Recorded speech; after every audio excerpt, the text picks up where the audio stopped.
Who's ready for some live girl chat? Are you guys excited? So ready. You too? Good. Make sure to head over to The Real Daytime's Instagram page and use the hashtag GirlChatLive to join in on the conversation. We love hearing from our fans. And speaking of our fans, we love calling lucky viewers each day to talk to us on our hotline bling. Yes. Yeah, it's so much fun. But I think it's time we turn the tables, you guys. That's right. We want you to get in touch with us. It's get ready for it. of our latest contest, The Real's Dollar Hollaback. I'm so excited for that.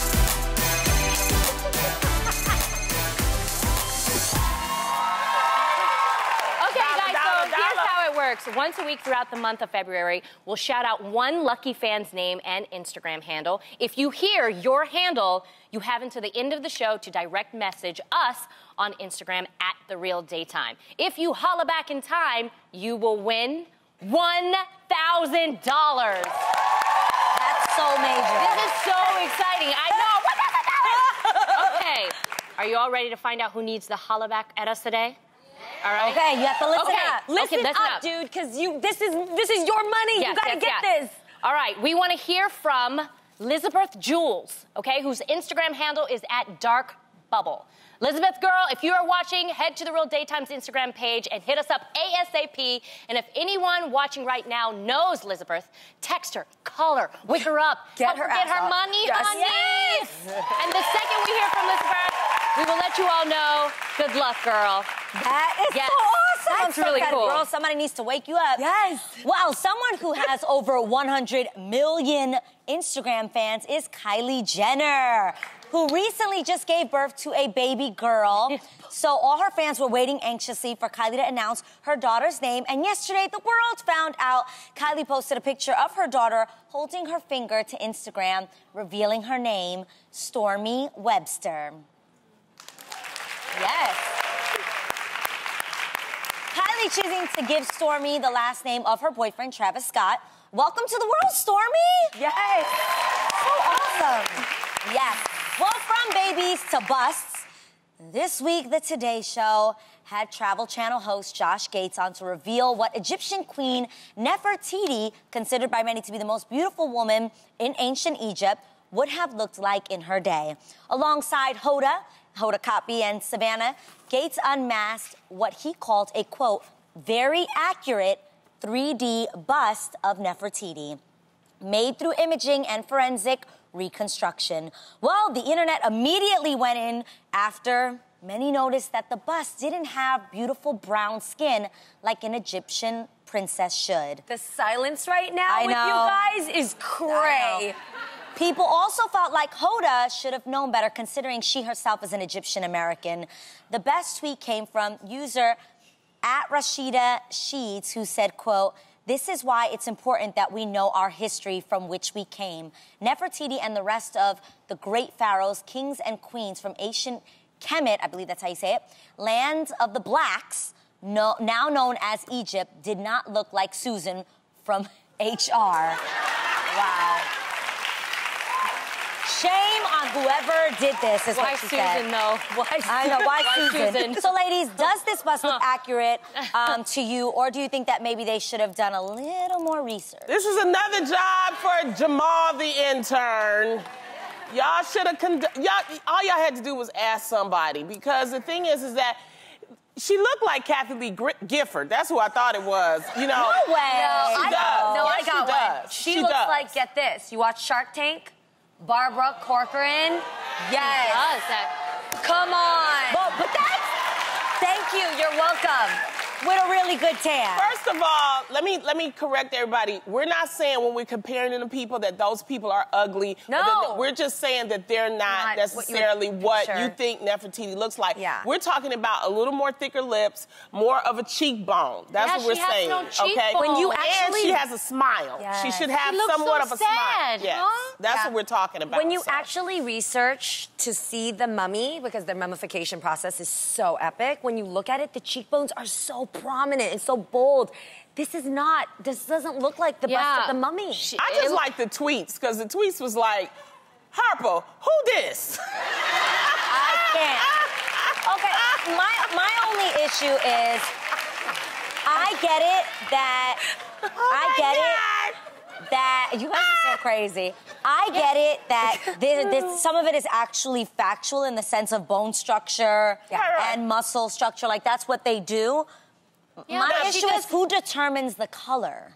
Well, because I know it's called the genetic. Where you're born is the actual color. That's more of a tan. Now, the one that you see, that one is from a museum in Germany.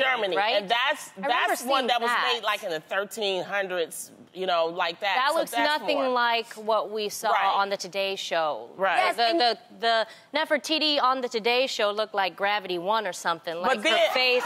But let me tell you, her face is like this, and she looks kind of like sad. Back in the day, right? They used to sell Nefertitis in my hood. My grandma and aunts used to have them. Remember the ones that they was super black? Yes. Like But in my mind, Nefertiti looks like Iman in the Do You Remember the Time video. Am I the only Carrie one? Hilson. Yes. Remember Carrie Hilson did it? And here's another thing.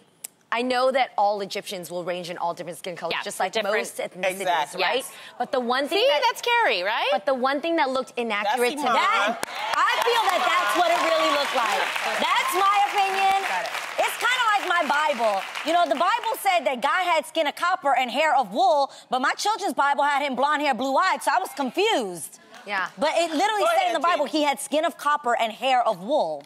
The other thing that just immediately looked inaccurate to me is that if you really look back in the history of eyeliner, because I love me some eyeliner, I'm gonna look you in your eyeliner when I tell you this, is that it started from rocks and it started from the history of Egyptians creating that because that was their signature, that was their mask, that was the way that they really defined what an eyeliner became to us. That eyeliner that we saw on the Today Show bust is modernized. The eyeliner back then, they're cat wing. They had a very distinct way of creating a look of determination, of ferocity. Jeannie's mad at the makeup on the bust. She's mad at the makeup. Yes, but I am, because first of all, you don't mess up a woman's wingtip liner, ever. It's detailed. And second of all, that shows the modernization, though, that they try to make it look like today. What do people have to say? We asked what you guys had to say. @Writer Jay said, they made her look like a white woman who fell asleep on a tanning bed and is unhappy with the result. It's ridiculous. That's pretty accurate. Ridiculous, and then what they said. @Umoja said, that's not her. Why the European features on a black queen? Because remember, Egypt is in Africa, y'all. A lot of people forget that. It's a part of Africa. A lot of them do consider themselves Egyptian or Middle Eastern, it is still in the continent of Africa. It's still in the continent, and it will have some type of African features. And that one, you know, at least they could have put a smile on her face. Yeah. Like Why are you mad at her expression? Look at that expression. It looks like she's sad. Yeah, but it looks like something in a museum. They're not going to have something in a museum like this. That's in a museum. No, but the picture on the right, she looks stoic. Oh, a smirk. Yeah, whereas the one on the left, she just doesn't look like a queen. That looks like the accurate expression of somebody who came out and was like, this don't look like me. Okay. I think that's what it was. And you know what? When he, you know, if you looked at the actual episode, when he undid it, you couldn't tell him nothing. He was like, oh, we about to throw this down right here. We about to watch this. We got the DNA, and we done mixed it in, and we got to, and here you go, boom. And Hoda, the face on Hoda's face, you know, because she's such a classy woman. But if that had been me, I would have been like, bitch, that ain't her.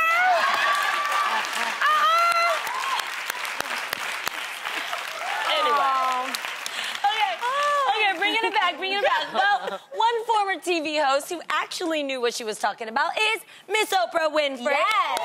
We love Oprah. And in a recent interview with Wall Street Journal magazine, Oprah revealed that she still loves to watch TV. However, tries to stay away from watching the news.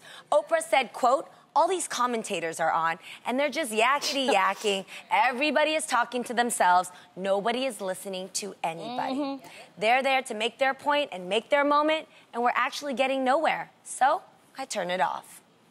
Ladies, do you find that the news nowadays is exhausting, like Oprah? Yes. Yes. My husband loves to watch the news. He watches everything. I'm like, you're gonna make me so depressed, I can't take. I literally will ask him, like, babe, can we watch This Is Us? You know, something positive, which he does love as well. Yeah. But he tries to stay informed, and I get that. I get that you should be informed. I think that's why we have apps that can keep us updated. But to watch it nonstop and to watch people talk about it, it is incredibly depressing. I thank God for our show that gives people an hour break. Just a break. I'm not saying you shouldn't watch it at all, or put a break. Sometimes you just need a break from all of that. I don't want to hear that all Oprah got enough money to pay somebody to watch the news for her, okay? Us regular folks, though, we got to stay in tune. I think it's important to find news that fits for you. That maybe, you know, because there are different, there's BBC News, which I like. Instagram. There's my Instagram. There, PBS.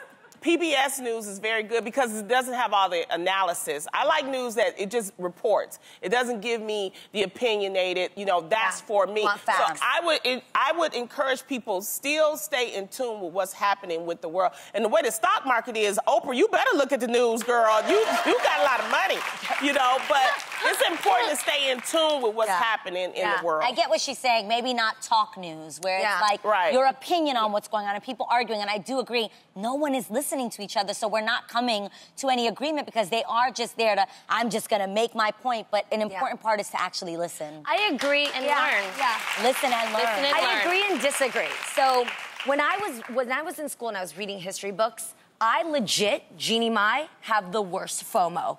Meaning when I was reading, like, Martin Luther King and his triumphant march, and then seeing what Helen Keller did to invent Braille and Harriet Tubman, all these things, I was like, oh my God, I wish I was at that time. I wish I was feeling the change that was happening. Right. And so now I was always like, you know, when is something going to happen that makes me feel proud of being a part of this generation? At this moment, my life took a turn. It started to light up as soon as the hashtag #MeToo and the Time's Up movement began to start, because that is something that's been happening for eons. Yeah. And so right now, I'm lit about the change and the voices of women speaking up. And so it's made me obsessed about reading. I watched every testimony from Larry Nassar's news piece. I read every op-ed, every article about the victims from the predators of today. And so right now is our time, and I'm excited. I can't stay away from the news. However, I understand, Oprah, when it comes to trash news. Yeah. When you click on your Instagram, you guys, when you click and watch things like kids beating up their teachers or talking back to teachers in school, bullies recording themselves beating up other kids, and drama that happens between relationships, when you do that, it filters your feed and you get more of that. Yeah. And you get inundated with that. And it's depressing. So you got to be very mindful to filter your news nowadays so that you see the progression we're making and not moving back in our civilization. I hear that. That's great. Sam. So great. Oh, do you watch news too? You don't have time. That's the thing. I have to find time to watch the news, and I feel like my kids control my television right now. So I just look at Lonnie's Instagram, and you it's do great, be giving the bullet points. She does, but I will say something about BBC. What I love about BBC when I go overseas and I watch the news, that they're not just talking about their particular area. They're talking about what's going on in the world. Yes. Right. And I think it's very, very important to know that. So I like BBC. Girl, let's not I like forget, it. I you like have it. a direct outlet to the news. His name is Adam Housley. Okay. Come on. He's so informed. Like I said, That is true. He's a walking encyclopedia. Find the news that fits for you.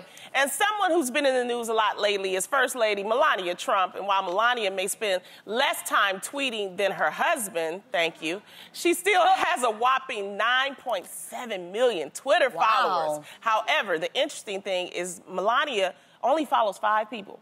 And you'll never believe who made the cut. Barack Obama. He should.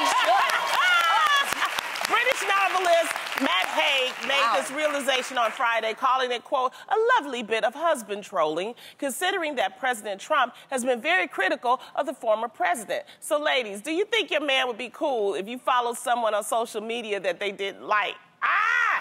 My man would not care, because he just doesn't care about social media at all. Like, I'm the one that's like, babe, you should post this. Like, he doesn't care about social media, but I'm the petty one that will go on his and be like, unfollow this whack person. They were rude to you. This person's a hater. Like, I'm way more petty than he ever could be. He's just not like that at all. But I am very much that kind of loyal friend. Like, if someone... We talked about this before. Like, if you guys didn't like somebody, I'm unfollowing them as well. I'm sorry. I'm like, I don't know how I'm like, that's so sweet. No, I really would. If you guys were like, this person was rude to me or nasty, I'm like, oh, hold on. No, I'm back at 11:11. I would still follow them because I want to make sure that they don't say nothing else. And if they get out of pocket, then I'm going to check their butt. That's what I do. But I'm interested about you, married lady, on the end. Well, no, actually, I was looking at who follows me, and I was, like, shocked because, Lonnie, guess who follows me? Who, girl? Who? Idris Elba. Wait a second. On Instagram or Twitter? On Twitter. What? Wait. On Twitter. We've been sitting here I for 4 you seasons guys. plus the test season. She's been hopping about Idris for years, and you just know now you got the direct connect. I just found Been in out. the DMs this whole time. I just found out. So, ladies, we gotta talk. Look, oh no. What are we gonna do about this? That So fake though? and I wasn't even following him. I wasn't following him. bragging. No, I wasn't. I wasn't even following him. And then I was like, oh my gosh, I have to follow Idris now. But I was like contemplating, should I tell Lonnie? Should I not tell Lonnie? Oh, ladies. Yes. Well, now you know. You guys, It's all out in the open. No, real fam. This is a big moment. We gotta strategize to do the right thing here because we Look at need Lonnie's Idris face. on this show. Yeah, we do. What do we do? I don't know. He hasn't DM'd me yet, so maybe. I'm gonna DM him. Yeah. Then, Lonnie, and I'll take you him on got the to show. meet him. You got to meet you him. got You to had meet him in him. the I interview. haven't. But I want to Yes. see, touch, smell, feel too. You want her to fight you? No. On television, talking about she want to touch and feel your man. This is Idris Elba. I need to see Can his I have presence in anybody person. to myself? Can I have anybody? I need to see You him in heifers always coming in on my territory. It's other men. I ain't up there. What is it, Kit Harington's? Yes. I don't care about him. Who you like, do. Common?